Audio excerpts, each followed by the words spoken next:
வணக்கம். இன்றைக்கி வெண்டைக்காய் பொரியல் சிம்பிளான மெத்தடில் சீக்கிரமாக சூப்பராக செய்ய போகிறோம். பிசு எல்லாமே செய்ய போகிறோம். வாங்க எப்படி செய்யலான்னு பார்க்கலாம். ஒரு அரை கிலோ வெண்டைக்காய் வாங்கி நல்லா பிஞ்சு வெண்டைக்காயாக பார்த்து வாங்கிக்கோங்க. அதை நல்லா கழுவி ஒரு துணி வச்சு நல்லா தொடச்சி எடுத்துக்கலாம், ஈரம் இல்லாமல். அதுக்கப்புறமா நம்ம சின்ன சின்ன பீசஸாக கட் பண்ணி ஒரு ட்ரேயில் வச்சு கொஞ்சம் நேரம் வெயிலில் எடுத்து வச்சுருவோம். நம்ம வீட்டுக்கு முன்னாடினாலும் சரி, மொட்டை மாலைனாலும் சரி, ஒரு 1/4 மணி நேரத்துலேருந்து அரை மணி நேரம் வச்சு எடுத்துட்டோன்னா நமக்கு நல்லா ட்ரை ஆயிரும். அதுக்கப்புறம் நம்ம தாளிக்கலாம். இப்போ ஒரு கனமான பாத்திரத்தில் தேவையான அளவுக்கு எண்ணெய் சேர்த்துக்கலாம். நான் இன்றைக்கி கடலெண்ணெய் சேர்த்துருக்கேன். நீங்கள் எப்போவும் எந்த எண்ணெய் ஆட் பண்ணுவீங்களோ அதே ஆட் பண்ணிக்கலாம், அதனால் ஒன்றும் இல்லை. இப்போ நம்ம கடுகு உளுந்து தாளிச்சிடலாம். ஃபஸ்ட்டு கடுகு சேர்த்துருக்கேன். அடுத்ததாக கொஞ்சம் உளுந்தும் ஆட் பண்ணியிருக்கேன். கலர் சேஞ்ச் ஆனோன்னே நம்ம கட் பண்ணி வச்சுருக்க சின்ன வெங்காயத்தையுமே அதில் ஆட் பண்ணிக்கலாம். நீங்கள் எப்போ எந்த காய் செஞ்சிங்கனாலும் அது சின்ன வெங்காயத்தில் செய்யுங்க. அப்போ தான் நமக்கு டேஸ்ட் ரொம்ப நல்லாயிருக்கும். கொஞ்சமாக கருவேப்பிலையும் ஆட் பண்ணிக்கலாம்.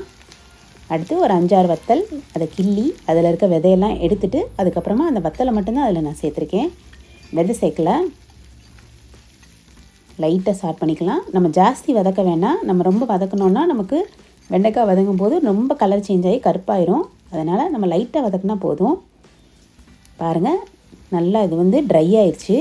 வெயிலில் வச்சு எடுத்ததுனால பிசுப்புமே நமக்கு ஜாஸ்தி வராது. நல்லா தனித்தனியாக இருக்குது பாருங்கள். ஒவ்வொரு வெண்டைக்காய் பீசஸுமே ஒன்றோட ஒன்று ஒட்டாமல் நல்லா வரும்.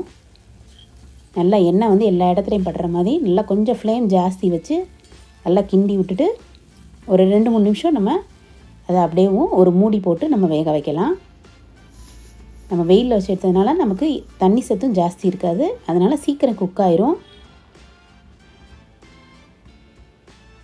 நடுவில் திறந்து விட்டு லைட்டாக கிண்டி விட்டுக்கலாம். இப்போ உப்பு ஆட் பண்ணிக்குவோம். நமக்கு இப்போ பாதி வெந்திருக்கும். அதுக்கப்புறம் தான் நம்ம உப்பு ஆட் பண்ணுறோம். எப்போவுமே எல்லா காயுமே நம்ம பாதி வெந்ததுக்கப்புறமே உப்பு ஆட் பண்ணோன்னா நமக்கு கலரே சேஞ்ச் ஆகாது. அதே மாதிரி காயுமே நமக்கு சீக்கிரமாக குக் ஆயிரும். நல்லா எல்லா இடத்துலையும் உப்பு படுற மாதிரி திருப்பி விட்டுடலாம்.